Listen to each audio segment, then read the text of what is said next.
7:30 a.m. where we are. I'm in Malaysia and he is in China. I talked to him last week, and his story was amazing, and his personality is amazing, and he just has so much. Like he's like a well of knowledge when it comes to international business, and so I want to introduce him, and he's going to bless us with like his time, and yeah. So let's get into it. So who is Mr. Frazier? Good morning, Chris. I'm William D. Frazier. I'm actually in Shanghai, China. Nice. Um, I have been in China. I first came to China in 2000, so what is 23 years ago. Mm-hmm. Um, and who am I? I am a person that was chosen to come to China to get a better understanding of what it is that Black America is missing when it comes to understanding countries in Asia. Yeah. Wait, did you get booted off of the live? It went blank for a moment, but I think we're back, right? Okay, yeah. So if there's a echo on the audio, just join us on live on you on like my YouTube page. All right. So go ahead. But like I said, prior to coming here, my background was in procurement, urban planning, economic development, and when I was in graduate school, I just asked my professor when he was going to take me to China, Yeah. and he just said one day, and that one Wait. day, and So there's a very bad echo. okay, So if it's not going to work, then we can dead the live and just be here on Restream. it's your call because it's my first time on Richmond, so All right. and So I hear the delay, but it doesn't bother me. yeah, folks on the chat are complaining that they hear double, and I just don't want it to affect the post production here because this is the most important thing. Oh, in that case, yeah, that is important. Okay, cool. So let's dead this and then come meet me on YouTube. All right. So you can continue. So how did you get to China? A simple question. It was a very silly question that I really didn't take seriously. I just Mm, asked. yeah. Because my advisor, he's Chinese, and he was just walking down the hallway one day, and I said, Dr. Hong, when are you going to take me to China? And I just said it. No meaning behind it. And he just looked at me and said, one day. Wow. Yeah, he just said one day. And it was like in September of 99, I think it was in that time period. And then he came up to me in January of he came up to me in January 2000. Mm, And he asked me, says, William, I want to put together a study abroad program to go to China. And mm. if you're successful at putting this together, you'll be able to go to China.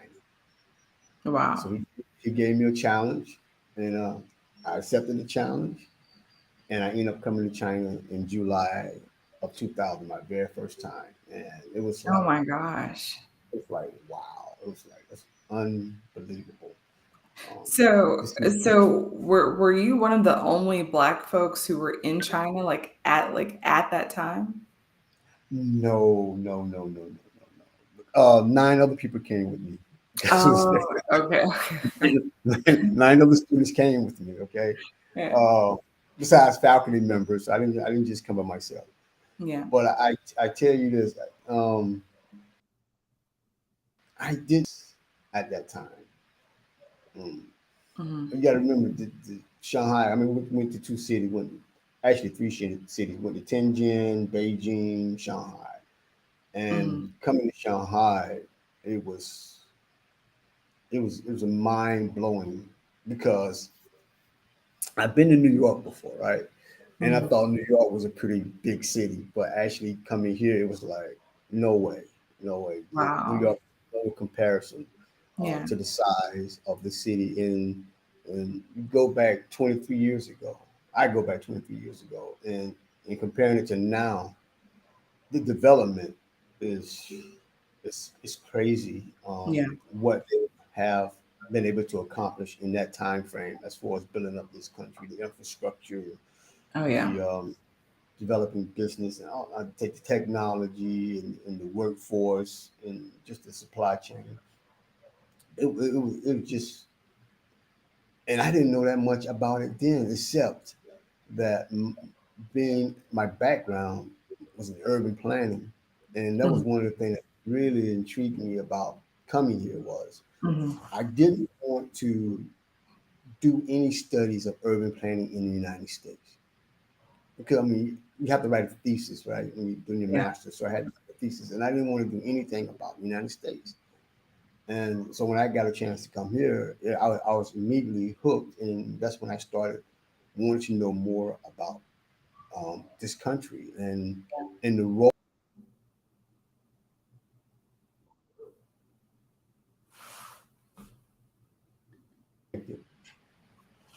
Yeah. You got booted off. Well, let's keep going till we can't do it Yeah. anymore. Yeah. You can stop me at any time. I could go on and on with this thing, but it is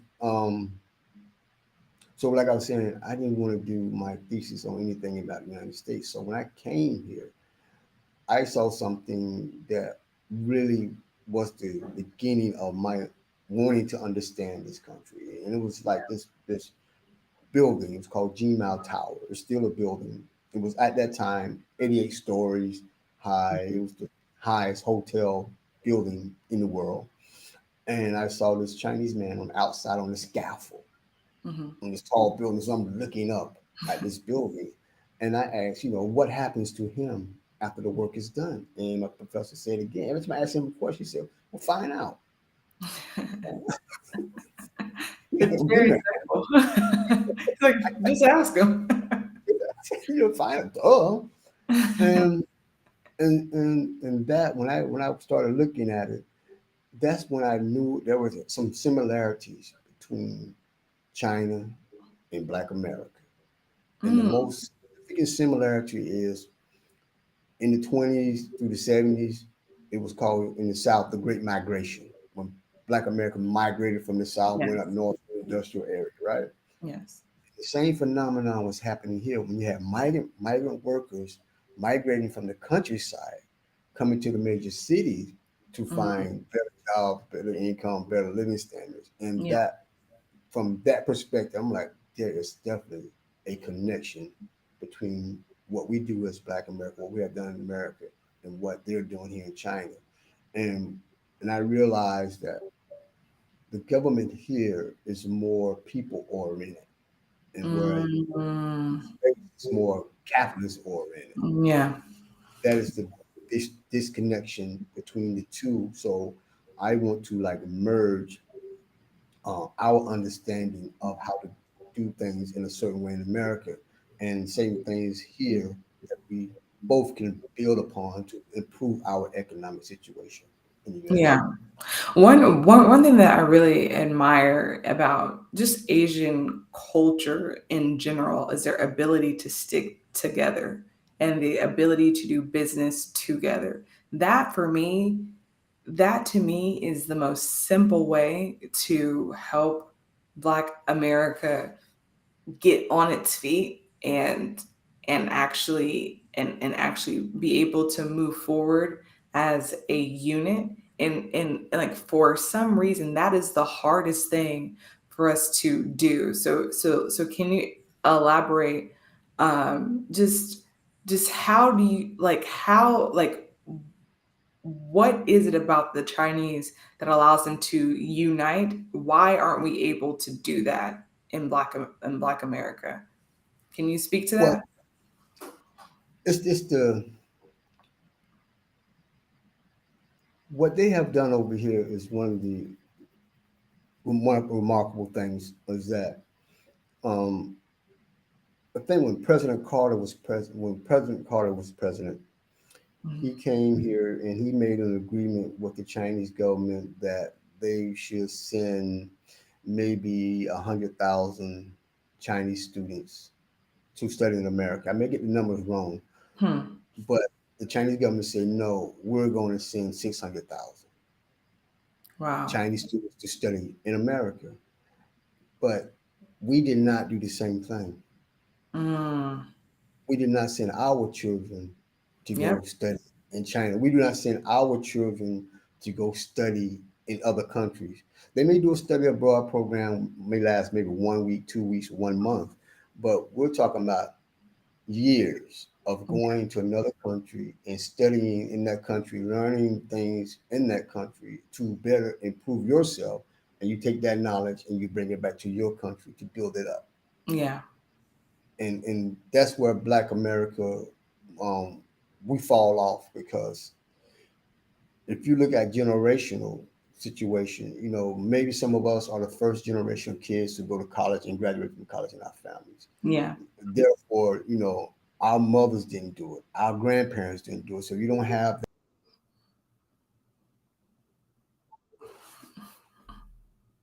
that.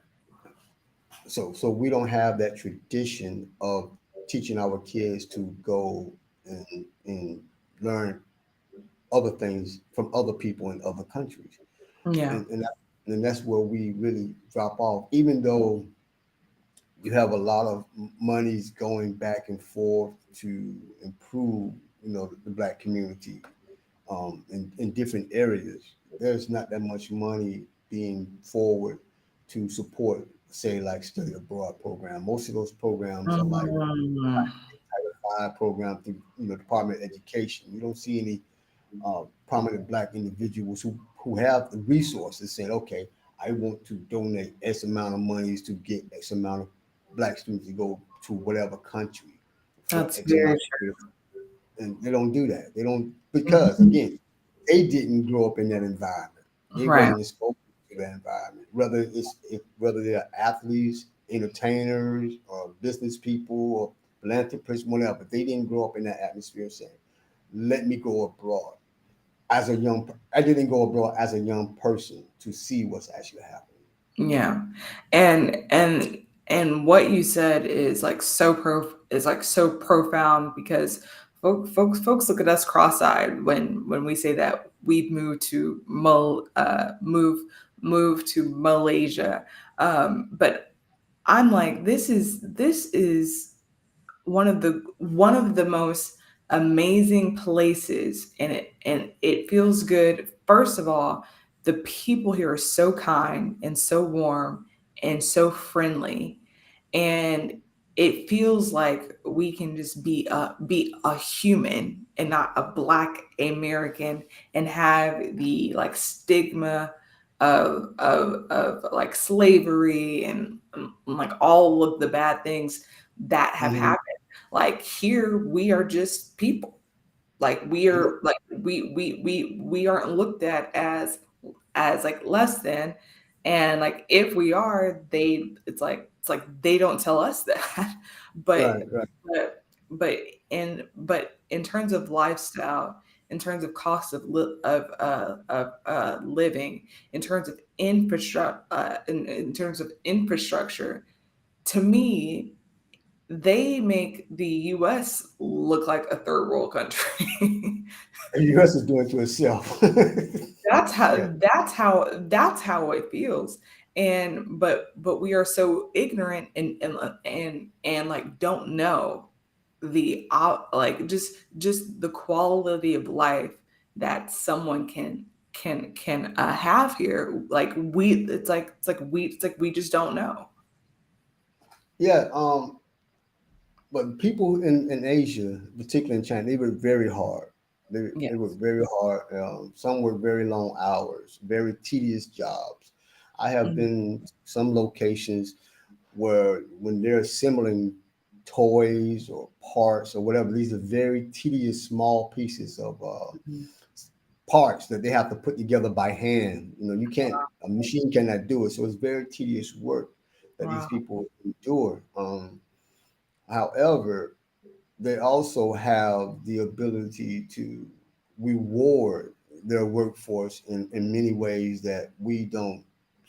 received in America. Hmm. For example, um, in America, when a holiday is, it's just one day. You just hope that the holiday falls on a Friday or on a Monday, so you have a longer weekend. Yeah. Depends on what industry you're working on. And Yeah. however, here holidays among the main minimum is probably like 3 days, Oh and, wow.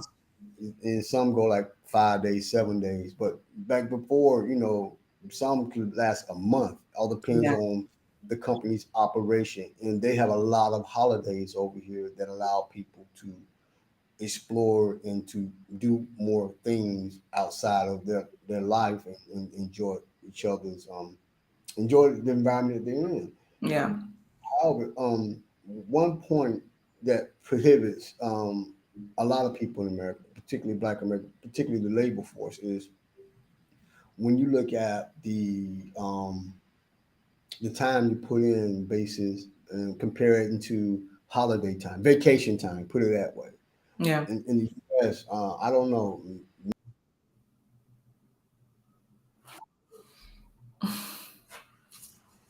Maybe in the U.S. you have to make work maybe 1 year to get 3 days holiday, or make Yeah. work 5 years to get 2 week holiday. I don't know, right? For a company, and if you job hopping, you got to start all the way back over.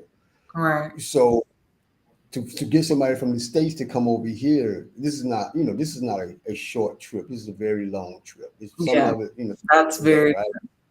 It's very long. That's So very true. right. So if you coming over here, I tell people, if you coming to China, you better put in. Don't come less than 10 days. You're wasting your time. Give 2 weekends. Yeah. You know, give two Yeah. weekends. But do they have that much vacation time? Right. And like see, and this is why I created the podcast expat print expat pre newer, because folks in the states can run a very uh low generating business that does about 45 to 75K just on its own and live like a king in some of these places that are in Asia. And it is my mission to get us out of that employee mindset, because Mm, lots of folks have been asking me um about employment in in Malaysia, and like if it's hard. And I'm like, that I like can't really speak on, because I still have a business with US clients, and I'm getting US money, but my cost of living is 50 per, like it's literally my lifestyle in Atlanta was probably about 10 and this is combined like with like my husband, right? So mm, it was probably like 10,000 per a month. Right now our lifestyle is like at 25 to 2,500 to 3,000 per month mm, mm, for a mm. family of four. Oh, okay, okay. Yes. That's a significant drop. That's a Yes, significant. for a family of Yeah, four. yeah. So so so so folks could like very could like very well have a US based business that does not do that does not do a like a lot of money, but actually come here and like their like lifestyle goes up, and uh, the cost of living is like significantly low. That is true, and the trend now allows that to happen. But Yeah. where when I first came here, you didn't have this remote workforce. Yeah. You didn't have the technology that allows you to do that. But even so, even in light of that, even in light of that, um, the cost of living in China, it all depends on what you want to do. Now, some of Yeah. it's very expensive, and then some Yeah. of it's very cheap. I mean, like housing is very expensive. Children's education is very expensive over here. Mhm. Um, food is very cheap. Medical care is, oh my God, it's cheap. I'm telling Yes. you, it's cheap. I mean, Yes. your essential, your electric bill, water bill is very, very, very cheap, comparatively speaking, with stateside. So there's some give and take on both parts.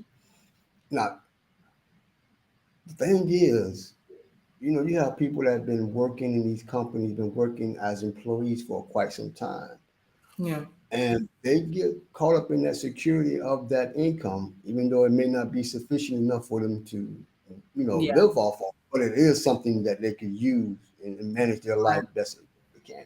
For them to take that leap of faith, like someone like you and I have taken, that is a risk that most people don't have in them. That's that is true. They That don't have, yeah. you Yeah. know. So I recognize that, and at first I like, why people, blah, blah, why black folks don't do this, but I realized, That's wait a how minute, I am. I like, wait a minute, everybody in you, dude. Yeah. Everybody in, as crazy as I am, was or whatever, to actually just leave everything behind and to come over here Yeah. basically with nothing, and to just say I'm a,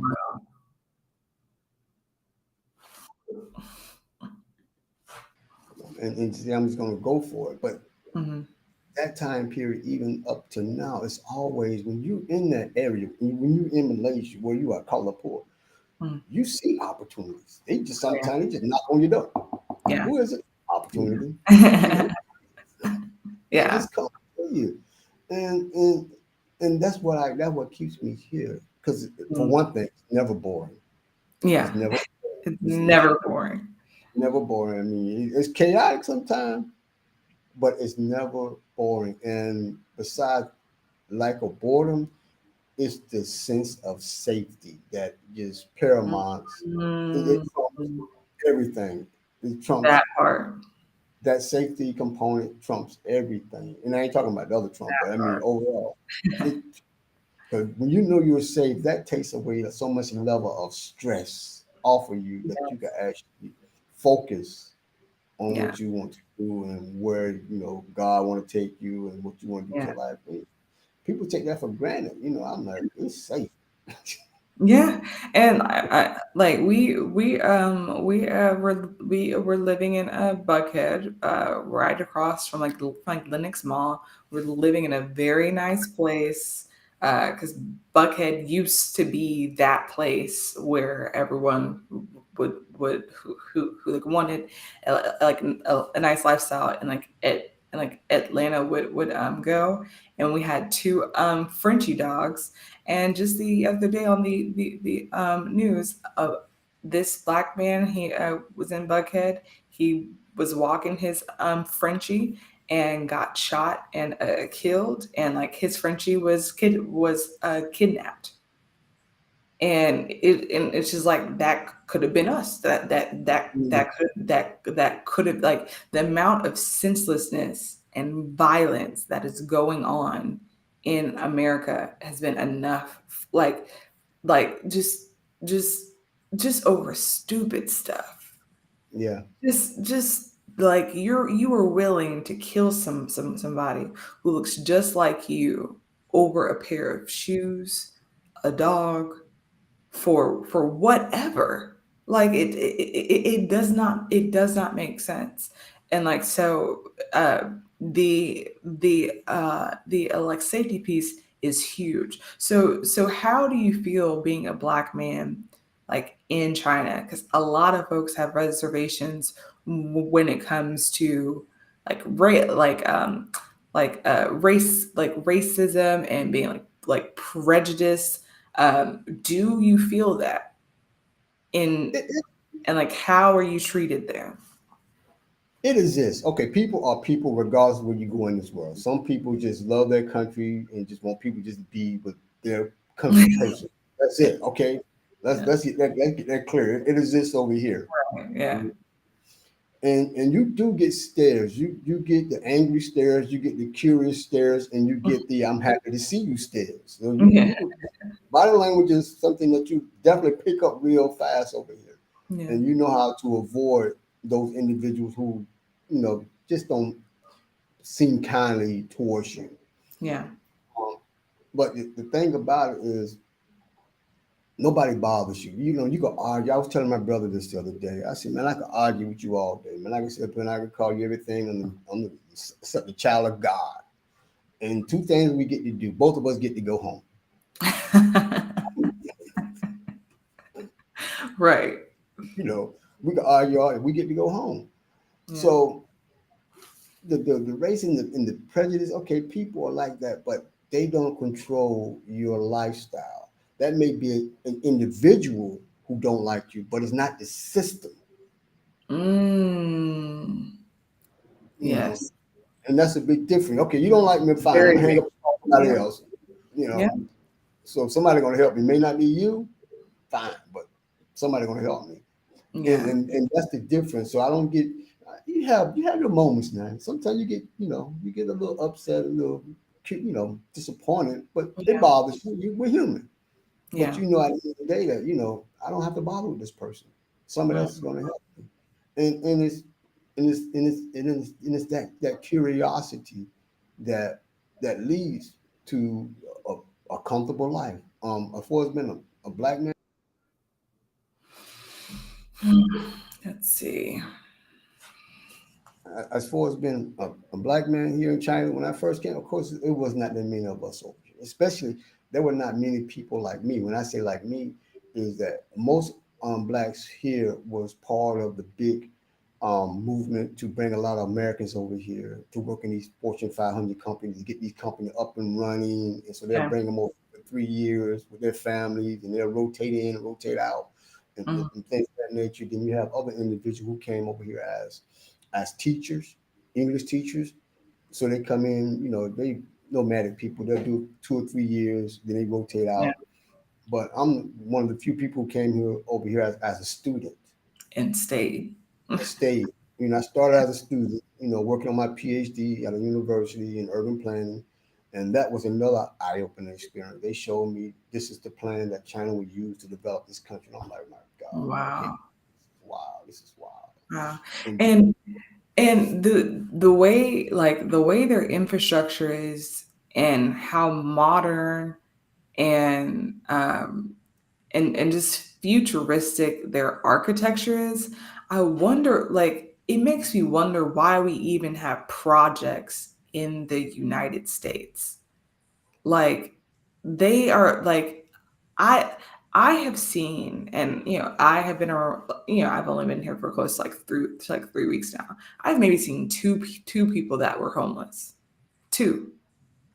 And okay, their poverty and their ghettos are not, still have like a sense of pride, but it's nowhere near the ghetto that's in America.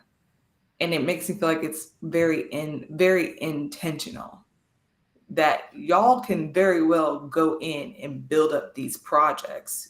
You just don't want to. it's the mindset. Um, I believe it's the mindset of the people. For instance, okay, they do have tall buildings here. They have a Mm, lot. yeah. Land is scarce, but this city, what, 25 million people? They say. I think 25 million. That's insane. that's insane. But at one point, it's probably like 30 million. I mean, pre-COVID. I mean, there's a lot of people here in the city, and there's a lot Yeah. of people that's gone and not to return for whatever reason. But it's like if I did something wrong, okay, I'm you talking about the project. If I did something wrong, not only do I damage me, I damage my family. Yeah. You know, if my family has a bad looking house, a bad looking environment, that looks down on the family. So Yeah. people have this thing what they call face. They want to maintain a certain image Mhm. regardless of their economic situation, Yeah. regardless of their social status, regardless of their education level. We got to maintain a certain image because we can't, even though we may be poor, we damn sure ain't gonna look like we poor, and we ain't Right. gonna act like we poor. Exactly. We ain't gonna have that poor mentality. Yeah. And so you don't have that back at the house. Everybody has. I can't say you don't have it, but it's the environment. If that type of environment continues in the states, it's perpetuated from one generation to the next, and the cycle doesn't break. It Yeah. doesn't break because again, that's what people are exposed to, and the system doesn't allow them to go beyond that mindset Yeah. until someone breaks away and try Yeah. to make a Yeah. change. Yeah. So talk to me about communism because some people think that China being a communist country is a bad thing. After having a conversation with some of our friends here in Asia, their point was was that China has too many folks to not be communist. Like they have to maintain a sense of order with that amount of people. And like after they said that, I'm like, that kind of make that kind of makes sense. But what do you think? There's a lot of systems out there. Okay, a lot of political systems out there based on the culture and the history of a country. I mean, China is one of the oldest civilizations known.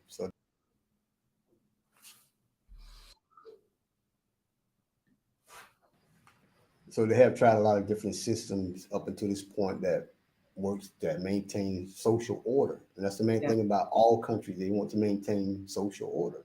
right. Oh, as far as it works, it works. And there are certain industries that will never be privatized, in my opinion, over Mhm. here, like water, electricity, Wow. gas, Yeah. construction. There's certain industries that that have to be maintained by the government. Hmm. But it may be a communist system, but it was a socialist market system. You got to realize that if they didn't allow certain industries to come in here and to grow the economy, then they couldn't have not achieved what they achieved. Regardless, people want to call it communist, but hey, if it's that's communism, then what is the system that they use to grow the economy? Yeah. What that's a stark difference because China, I mean, they have a way of changing things so rapidly to improve a situation that Yes. that the U.S. has. You have to vote to vote. Yeah. Yeah. It's just a waste of time to get things done over Yeah. in the U.S. as compared to they want something changed, change it. If it doesn't work, change it again. Yeah. You know, until it works to the satisfaction of whomever deemed that this is the policy that we're going to set. Yeah. And so if I'm comfortable with my lifestyle over here. Yeah. I'm very comfortable. I have no complaints at all about my Wow. life. I have I no no. Wow. So what are your views? So I think that it's a two-edged sword, right? So I think that communism, because Asia has like the largest population in the entire world. So I think that it is good to maintain a sense of social or order. But what do you think about something um, like their social credit score? That to me is when it starts to go a little left. Whenever whenever they want to monitor or track or track you based off of certain social type of interactions that like you have. So do you know much about that like credit score system? Well, we had a credit score in the U.S. Financial credit score. I mean, to stop people from getting a car loan, student Right. loan, Yeah. housing loan. So we have that same system in the U.S. Hmm. Um, as far as the social credit system that was implemented over here, there was a time that when you're building up something, when you're building, you got to remember when the Europe was going through the Industrial Revolution, there was a lot of rules, a lot of laws that were not in place, and people was pretty much doing as they deemed necessary to make whatever they want to make. There were a Yeah. lot of violations, and so in order to stabilize situations, you have to implement something to maintain social order. Hmm.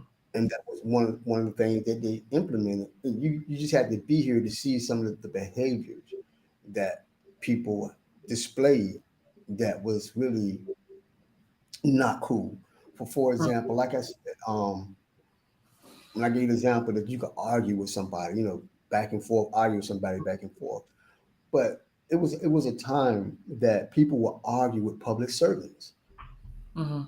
If you work for the airplane, you're a student on the airplane, people argue with the airplane stewardess. Mm-hmm. You work on the train, people argue with the train conductor, or people will argue with, say, the police officer, or they argue with people just because you can argue with people, and that Yeah. would jeopardize social security, society. You can't have everyday people arguing with public servants. Yeah. So you have to implement, say, hey, you behave like this, there's going to be some consequences that going to have some repercussion because of your behavior. And it was the right thing to do. Because I Yeah. witnessed, no way you could do that, to myself. Yeah. So it's the right thing to do. And you would, but of course, everything.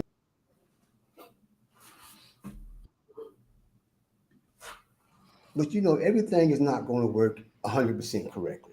There's going to be some kinks in it that some people are going to fall through the cracks. Maybe you 1 point away from being able to get something, or you have to points you can't get something like a test score. What I had 3.5, no, you only give me 3.4. It's always that. Yeah. You know. So you got to give and take, but overall, comparatively speaking, I can see where it affects people, but I can also see the overall intent and to maintain social order, Yeah. and and that's what you have. You don't have people walking around attacking people for no reason. You have Yeah. incidents. You do have that. Okay, I'm not naive. You do have that, but you don't have that sense of I can't go walking outside 3 o'clock in the morning. Yeah. Wow. So, okay, so talk to me about business in China. So, what do you do? How have you been able to maintain your lifestyle? And what opportunities um, are you shedding light on for people back in the states? How I'm able to maintain my lifestyle. Hmm. First of all, I'm going to say, uh, thank God. Okay, okay. Yeah. This you're talking, Chris. You're talking about a person who came over here with a laptop with less than $1,000 in his pocket and two Wow. bags. I did not know. I knew people, but I did not know anyone. Yeah. Okay, and that's the you have to figure out where you're going to live, how you're going to live, how you're going to feed yourself, and that's important.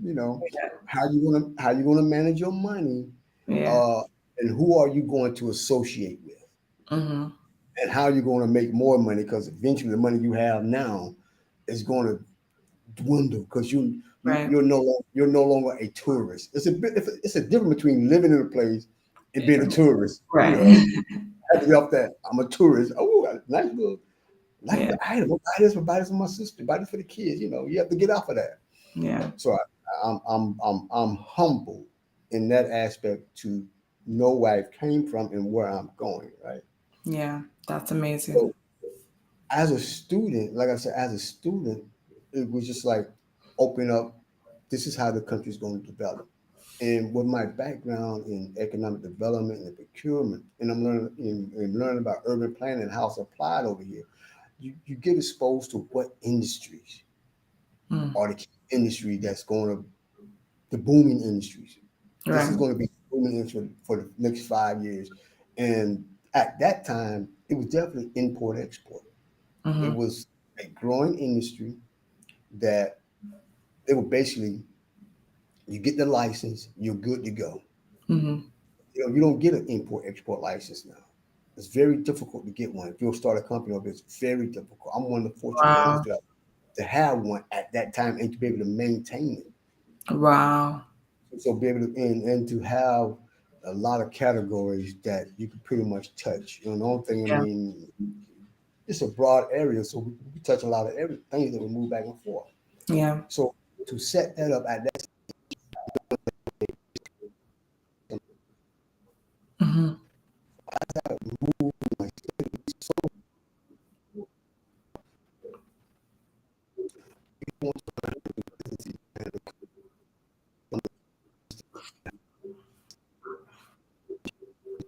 Yeah. you gotta remember, you're talking about individuals who have never, at that time, there wasn't that many Chinese people with passports. Of course, you got a lot of students studying in foreign countries, but the people back here building everything didn't really have passports. And some of them had maybe a junior um, year of college, maybe 2 or 3 years of college.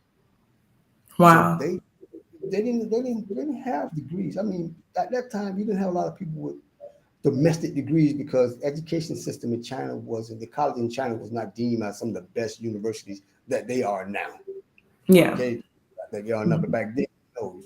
So you had people that would, the government would say, okay, we want to develop.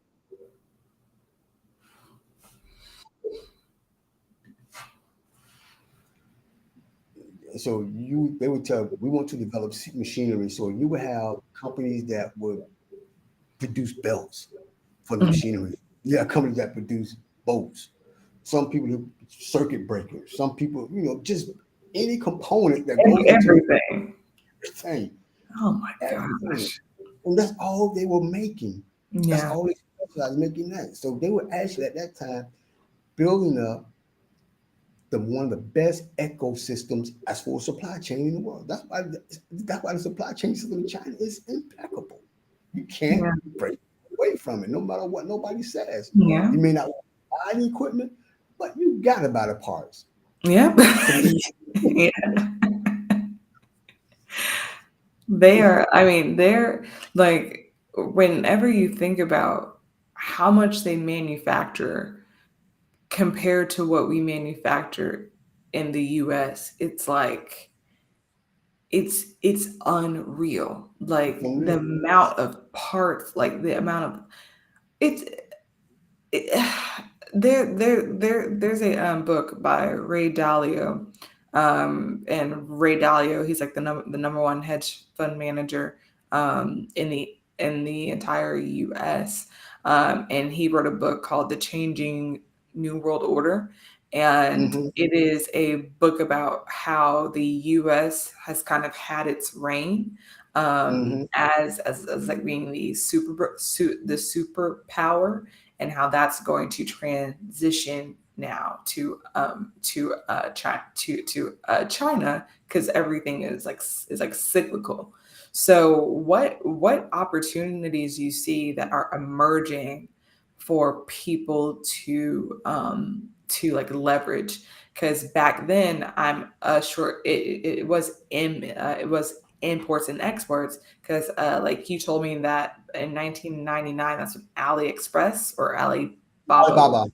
formed, Yeah. right? Yeah. So I'm sure that that was that thing. So what is that thing now? Like, what does that look like?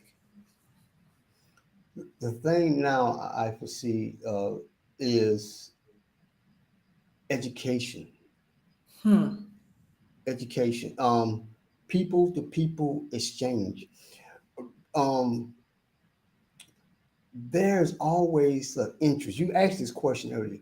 There's always an interest in other cultures as far as China is concerned. Hmm. China is other than black people. You pretty much go anywhere in the world and you see Chinese people. Yeah. Okay, they have a vast ability to absorb knowledge and want to absorb more knowledge about people. Hmm. Um, and in that aspect, there is a lack of knowledge about Black America. Hmm. They Now, do they have an interest in Black America?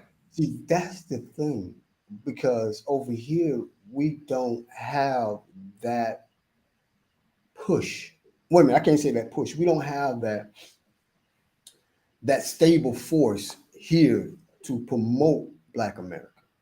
Hmm. Okay. Again, remember I said people came over here, work for companies 3, 4 years, rotate out. People do Yeah. teach English, rotate out. They may, as far as English teachers, they may talk about Black America, but they rotating out because that's what they do. Yeah. But when somebody work for a company, you doing what that company wants you to do within that Right. company's guidelines. And once your Yeah. job is done, you're gone. But Hmm. as far as they know about us. Okay, don't. I'm not saying they don't know about Black Americans, whatever have you. Yeah. I mean, they follow sports. That's mainly through pretty much through sports and entertainment, Yeah. and that. But as far as the culture, the real essence of who we are, that it's that demeaning information that kind of Hmm. seeps into here. Okay, Yeah. that's more rapidly seeping into here. Yeah. But at the same time, you still have that hip hop generation, not the Yeah. old school hip hop generation, but the new school hip hop generation that seeps in here with the culture. But that's you talking about young people. You're not talking Yeah. about going back and grabbing the essence of who we are and putting it on display here. Yeah.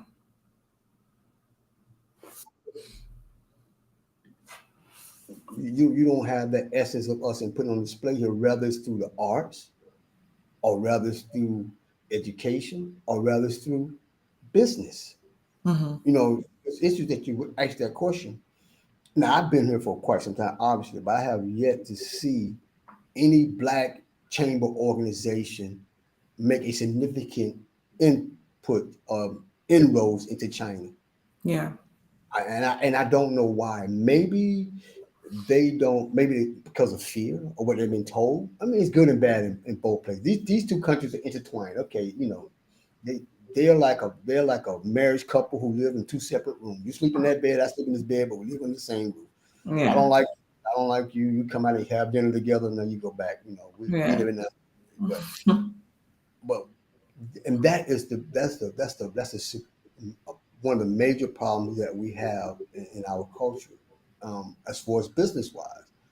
Because if we had Black organizations come to China when the growth was really coming in the 2000, early 2000, and Hmm. establish an office in China to facilitate trade between Black America and China, our situation would be vastly improved than where it is now. And Yeah. I believe that, and Yeah. as well as with study abroad programs, having kids Yes. come over for summer. Absolutely. I believe our situation, our awareness, and their awareness of us Yeah. would be a different conversation. Yeah. Would be a different conversation. So until we continuously push this message, and people have to really investigate. Say, is this guy saying what is true? Are he just talking? Yeah. And because it's a fact. I mean, that's the bottom line. Yeah. We don't do that. But however, it was in you know, Du Bois came over, W.E. Du Bois came over here in China in the 50s. You had one of the most prominent groups, Black American organization that used to come to China in the late 60s and the 70s, and that was the Black Panther Party. Oh, wow. What? Yes, the Black Panther Party used to study the Red Book. The Wow. And Black what? the Red Book is the book that Chairman Mao wrote. It's about socialism. Okay. Socialism. They adopted some of the principles in China Wow. about China and implement them in Black America. So you don't, yeah, the Black Panther Party was really influenced about socialism and community development and growth and Yes. economic. And it was through they came here to China to learn more about it. Wow. Up until the 70s, until Nixon came and had the open door policy. No, Nixon came and had the ping pong theory, and then it just dropped off the map, and we never had that that push to get back here to understand what this country's about. Man. So And like, see, you were making me really think, like, when it comes to businesses that are in America, and and like when we were on the phone, we talked about this, um, like supply stores or hardwood stores. Um, Anything that we get day to day that's maybe not groceries, the way that China produces things, we should be able to get straight supply from them and then have our own stores. Yes. And you and like why is this not happening? What what you have is individuals, and this happens a lot too. You have say they want to do a construction project, right? And they don't project what supplies they need. In other words, I need this in 3 months. I need this in 6 months. Yeah. They wait to the last minute, for instance, saying I need it now, and they will run to your Home Depot. They'll Yeah. run to your Lowe's, whatever. They'll run to those places, and they will buy those products there to complete their Mm, project. And these are some projects that they have to bid on. yeah. You have to bid on them, and for some reason they get preference and they'll bid on them. They'll get the award and they do a small item like that. But talking to them and saying,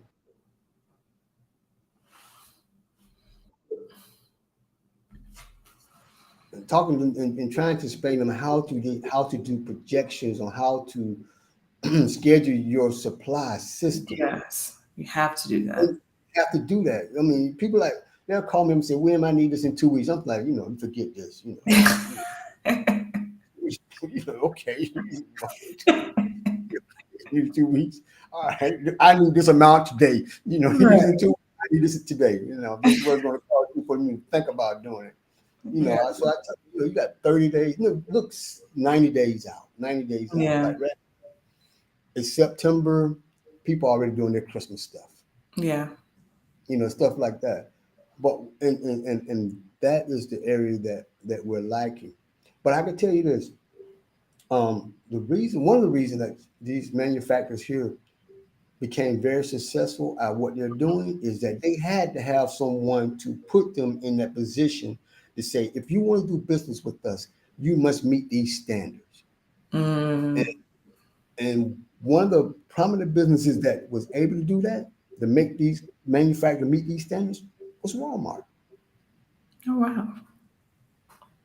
If you look at Walmart, again, Walmart didn't make, at the beginning, Walmart didn't make anything. Yeah.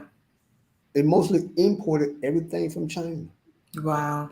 So they had all these, and that came from my procurement, because with procurement, you can have these certain specification requirements and these certifications you have to meet. So these companies over here had to meet those standards, and if they didn't meet the standards, they had to put in applications to apply for these organizations that award these certifications, and Wow. that's still an ongoing. And you ask me how I do that? That's still an ongoing thing. They need foreigners over here to understand these documents, to fly these applications, submit these proposals, so we get awarded on these contracts. Wow. That's still a need. So Oh, Walmart set the standards on how manufacturing should be done. yeah. These factories, and then you go into these factories and you look at what they have and what they don't have, and where you can fit in to get them what they need to have. Yeah. From one factory to another factory to another factory, and you, as you're going through this whole process, you see the supply chain system that they had developed. Yeah. So where does Black America fit in that? Get your ass over here and establish representative office. Yeah. I You're mean, it's absolutely right. do what Walmart did, but do it from China. You have me fired up. You really have me fired up because I this is this is a personal belief that I have, that is very controversial. But I firmly believe that before us asking the US for reparations is not going to happen. And if we take the amount of Black Americans, if there's probably we probably are we probably have like 30, we probably have 10 million Black Americans in 10, the 15 US, minutes, give or take. right?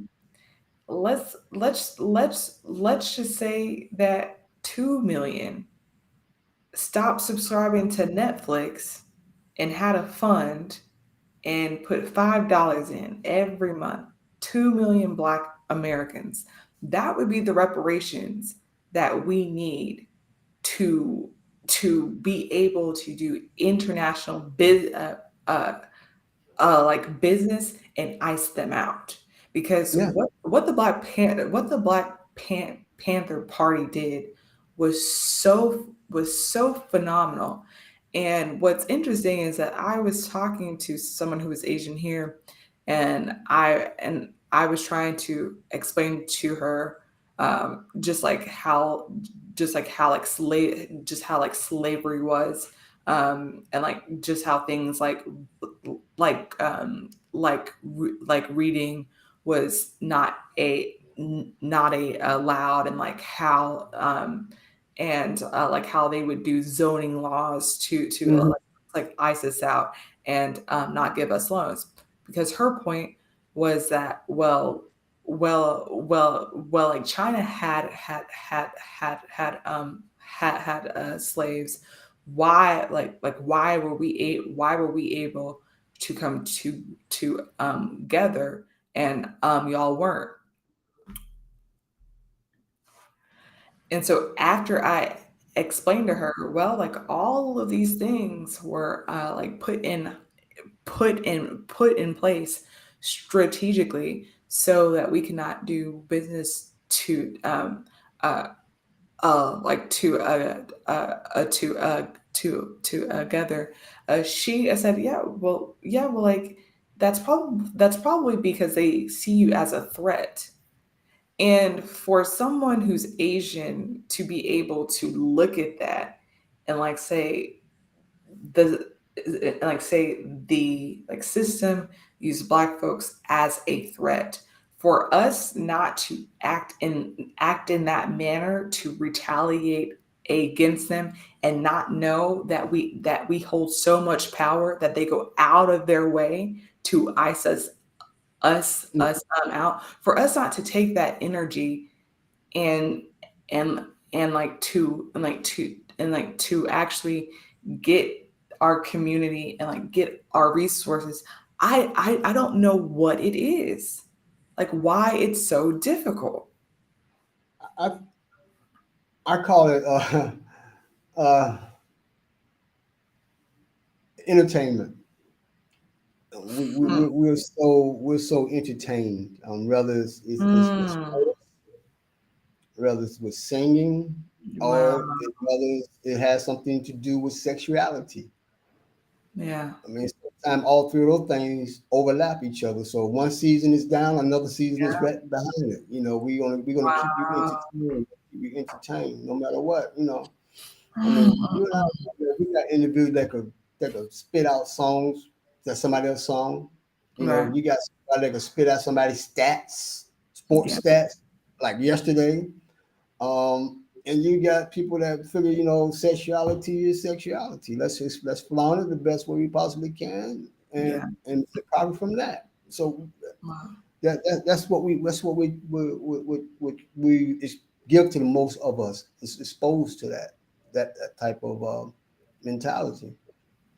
But it's all. But we right. We can break away from that, and it's like individuals like yourself and me that speaks truth to knowledge about what is actually happening and what Mm. actually can happen. Yeah. There's this event. I'm in.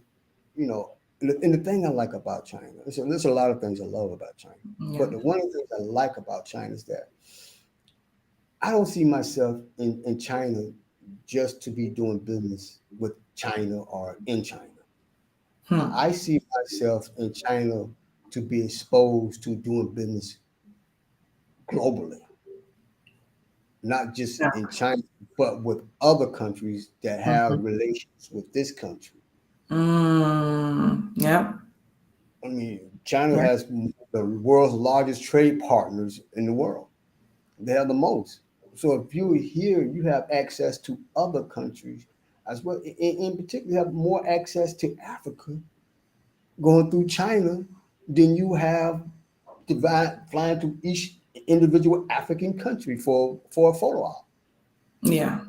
for whatever reason you personally go to Africa, Yeah. you here is that they don't call it the Middle Kingdom for nothing. Yeah. They're in the center of, it's like an octopus. Their tentacles are everywhere, and Mm. and maybe it was intentional, or maybe it was just by faith, but that's just the way it is, Yeah. and I don't see that changing anytime soon. And the shift is over here. The shift is in Asia. Then the shift is going to be to Africa. Yeah. Africa is shifting just as much, you Yeah. know. So when people, look at us and say, "Well, I don't want to go to China," well, fine, you know, you're fine.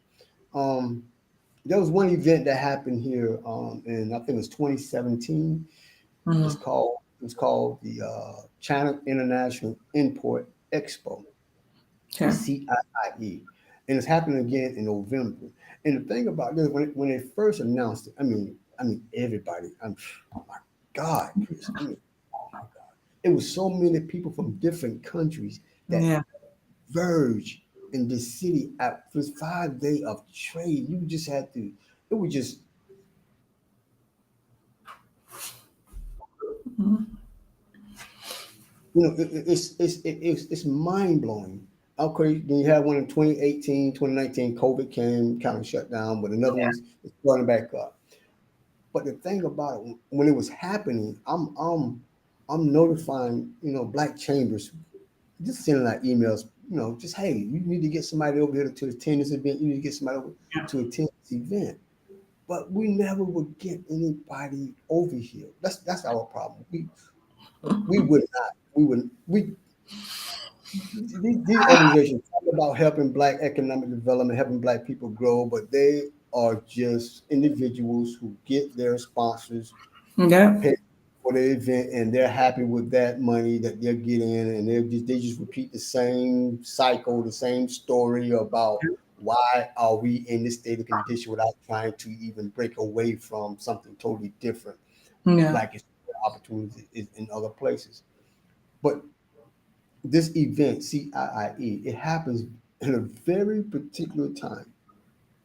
It happens between November the 5th and November the 10th Hmm. every year. What happened between November? When is the election in the United States? November the 6th, if I'm Yeah. not Yes. right. Yes. So, do you think folks are going to not be in the United States promoting vote, vote, vote, vote, vote, vote, vote, instead of coming over here, early voting there in the States, Yeah. to allow them to come over here to participate in these global trade forums? Wow. No, No. they Yeah. won't do that. They won't do that. Wow. They won't, they won't do it. Well, this is amazing. There's two more things that I want to know from Okay. you. So right now the U.S. they're entering into a recession, or they already are in one. What is the state of the Chinese economy like right now? Like, is the economy strong? Is it coming out of a recession and it's going up? Is it going down? Like, what is it like right now? I'm not an economist, okay, so I can't really speak openly, intelligently about that. But there is an employment problem. Everybody knows that the youth are having difficulties finding jobs. But Hmm. but that is nothing new. Yeah. That is nothing. You have youth in America having difficulties finding jobs. Yeah. It's That, good. that that's It's nothing good. new. Yeah. Nothing new. But China, graduates so many students every year. Hmm. You're talking about millions of students. Well, we have thousands of students. They graduated millions of students Yeah. every year. So, you graduate 11 million this year, you got another 11 million coming behind you. That means you got to create 22 million jobs. And, Yeah. in the way things with technology and robotics and automation, all those things that's coming on board, people are gravitating towards those industries. But if you go to school and you study in an area that your degree doesn't benefit you from, You can't benefit from your degree, then you run into that problem like everybody else. Yeah. You Yeah. run into the same problem. Yeah. So that's and it's ongoing. It's ongoing. It's Yeah. not something that just occurred. Some Yeah.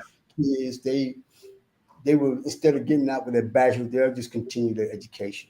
They're Yeah. going to work master thinking that okay, by the time I finish, I have something. Yeah. But with the way COVID happened, and a lot of people, kind of, anti-China in a sense, making it more Hmm. difficult.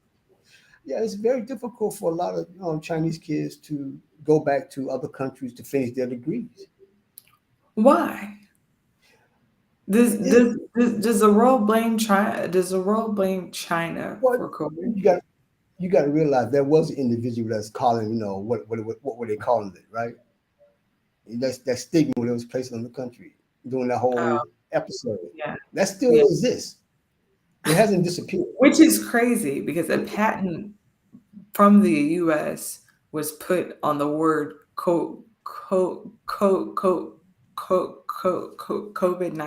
COVID-19. A patent was put on that by the US for that word, I believe in 2010. So for anybody who thinks like this was an experiment, I don't care what anyone says, this was an intentional global experiment. And um and like the US was privy to everything that that was going on. So I don't want to hear anybody say that China has anything to do with COVID because the US they patented that word COVID-19 in 2010. It's all BS. That's the way it is. Unfortunately. But um, the thing is, there's a shift in the economy here. There's definitely a shift. It's Okay. more domestic consumption. Okay, they're doing more domestic sales. Industry is more domestic. They're not really exporting as much Mhm. as they used to the West, to the U.S., Canada, and places like that. But they Mm, are exporting to their other trade partners. got You know, gotcha. and the U.S. is not importing it, but the trade balance between China and the U.S. is still high, Yeah. and that's based on products. But if Yeah. you look at the service component, the U.S. has a higher trade balance than in service than China has with the U.S. So it's always that need for service over here Yeah. that most people don't look at. You provide a service over here, you can make it, a decent living. And that's what Yeah. I concentrate on the service. I start out with the product, but I concentrate more on the service. Yeah. Okay. So when you have depression in the US and saying things are not coming in, see that goes back to your point when you talk about Netflix and $5 and things like that. And it's all about the supply chain. Goods are still being produced, but you don't have enough of us who are educated enough to say, okay, let's bring in these goods into Mm, the US to support black owned businesses. yeah. They don't do that. We're not doing that. And one of the biggest market that's about to make a lot of money for a lot of people, but not for us, Hmm. is HBCUs. Really? Yes, yes. When you're looking at trying to take an institution and make it a training facility for whatever program you want to set, there's money that's being allocated for that. Yes. And if you already have institutions that already have that experience doing it, Hmm. therefore you have companies who have provided that experience to those institutions. Hmm. Why not give those same companies that money to provide that service to HBCUs and lock out black folks who have Yeah. never had that experience in doing it? Yeah. Yeah. So yeah, they award a lot of money to HBCUs, but Yeah. black businesses are not going to benefit from it Yeah. in the Wow. long run. We're not, because we're not involved in that procurement process. Yep. We're not involved in that procurement process. They trying to strike down everything. What affirmative action and whatever have you. Who's to say that they might not come around and saying it's illegal for the United States government to have set asides for black-owned businesses, or Wow. for your local government to have You can't have set asides. It's illegal. Who said they can't do that? Are they not planning on doing that? Yeah. And and when there's only one contract, there's only one contract. And some contracts may have like 1 5 year option. So you may have a company have the contract for 5 years, and here you are sitting on waiting on 5 years for the contract to expire, and hopefully you get a chance to bid on it Yeah. and get away. Whereas with the import part of it, why not take individuals who have skills in other areas and bring in products under their own brand name? Again, Yeah. remember, Walmart taught these companies how to make these products to standards. I Yeah. mean, our kids need to understand what STEM toys are, how to make Yeah. STEM products. And all that. Why not bring in STEM toys from China under Yeah. your brand? Yeah. So, why not? Why not educate our own kids with our own products? It's all about packaging. Hell, you can design a black package with Yeah. some black Yes. Yeah. packaging. You know, it's repackaging it. Yeah. That's what we're talking about. Is repackaging how Black America interacts with countries such as China. And once you get established here, that exposes you to all other trade opportunities around the world. It's so, Chris.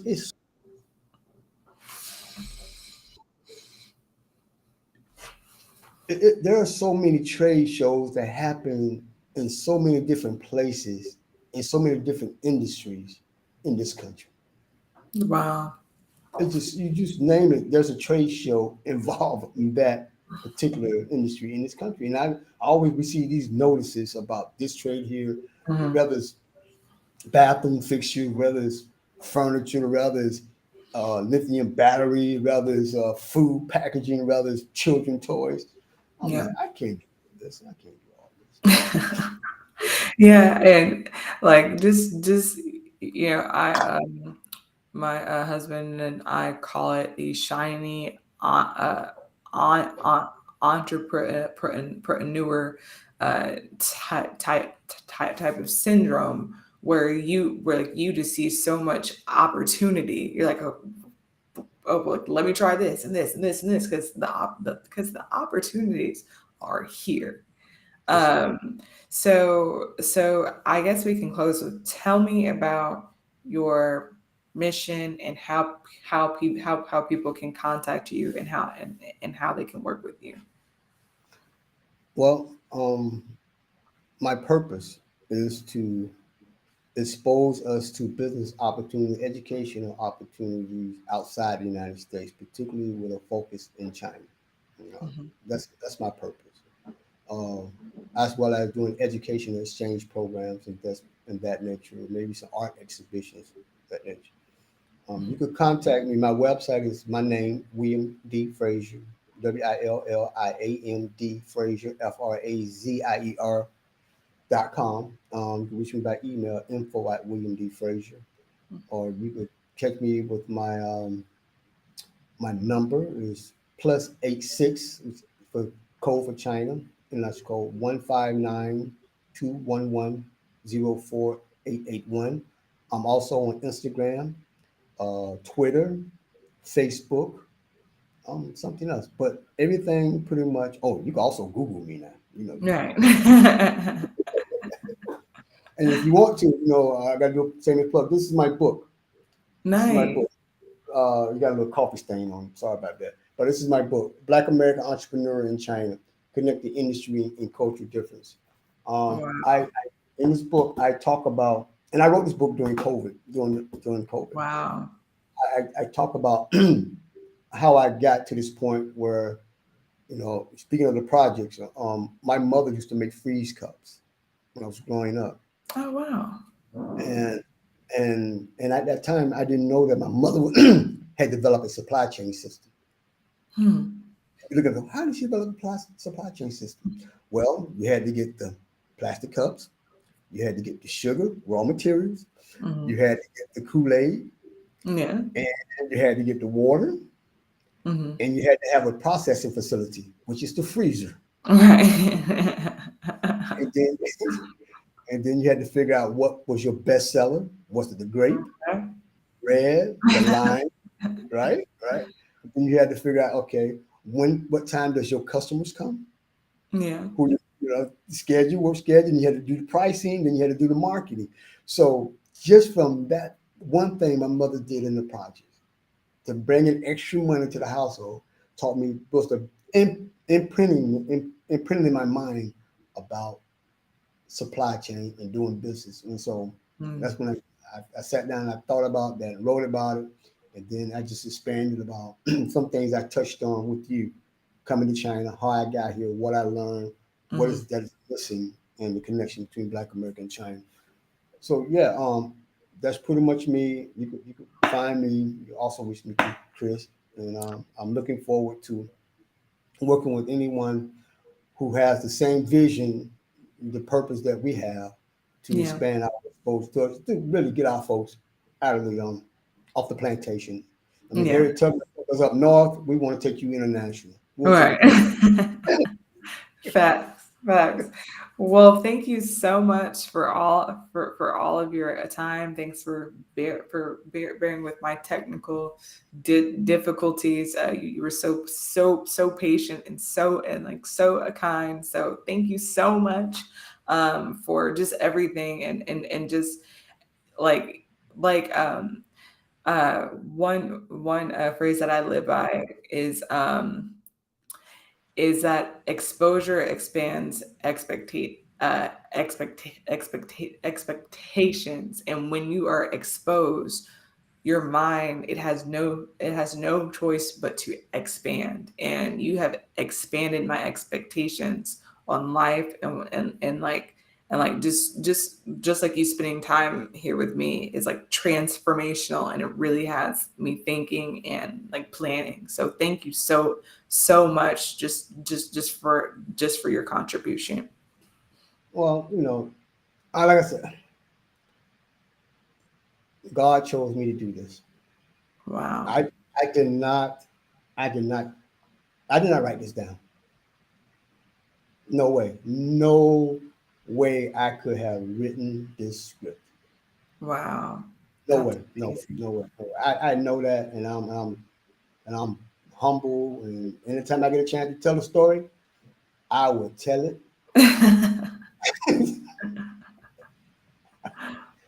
I would tell it. I would tell it because that's the gift God gave me. Yeah. I can't deny that. No, without a doubt. Well, that is incredible. That is incredible. Well, thank you so much for everything, and I will be reaching out to you soon. I definitely want to go to that trade show now, the one that's happening in November. So I will be hitting you up about that. Okay, no problem. No All right, problem. There's plenty all right, more. Plenty, yeah, always more. all right. Okay. Thank you. Thank you, Chris. All right, bye.